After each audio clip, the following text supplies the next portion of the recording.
If AnyDesk is showing error 1114, don't worry.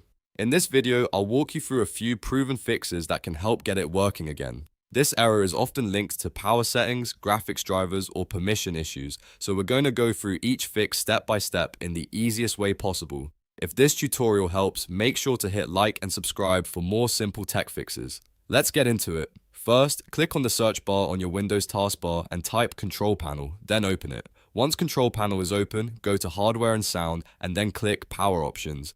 This is where Windows controls how your computer manages power, and in many cases, changing one advanced setting can fix AnyDesk initialization problems. Now look for your current power plan and click Change Plan Settings. On the next screen, select Change Advanced Power Settings. A new window will appear with several advanced options. Scroll down until you find PCI Express, then click the little arrow to expand it. Under that, you'll see Link State Power Management. Click the setting and change it to Off. This step is important because power-saving features can sometimes interfere with applications like AnyDesk, especially if your system is limiting performance in the background. After setting it to off, click Apply, then OK to save the change. Once that's done, try launching AnyDesk again and see if the error is gone. If you're still having the issue, the next fix is to update your graphics drivers. Outdated or corrupted graphics drivers can often trigger DLL initialization errors and cause apps like AnyDesk to fail when starting up. To do this, right-click the Windows icon and open Device Manager. You can also search for Device Manager if that's easier.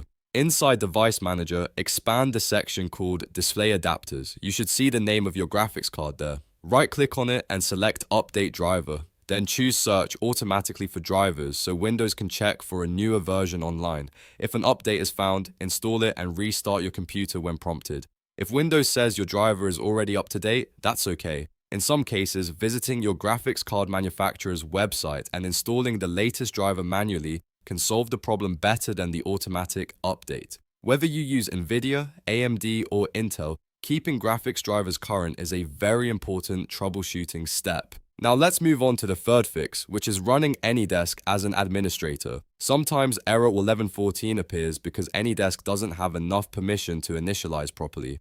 Giving it full administrative rights can bypass those permission conflicts and allow it to open normally.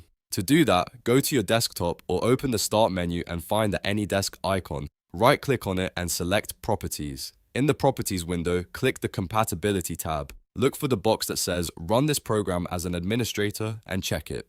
Then click Apply, and after that click OK. This tells Windows to always launch AnyDesk with elevated permissions, which can make a big difference if the error is being caused by restricted access. After applying the setting, close everything and reopen AnyDesk to test it again. If you followed all three steps, there's a very good chance AnyDesk error 1114 will be fixed. First, we adjusted the advanced power setting, then we updated the graphics driver, and finally we gave AnyDesk Administrator access. These are three of the most effective solutions for this type of problem, and they're all safe to try on your own. If the video helped you, please give it a thumbs up and subscribe for more quick Windows and software troubleshooting guides. Your support helps the channel a lot, and it also lets you stay updated whenever I post a new fix. Thanks for watching, and I'll see you in the next one.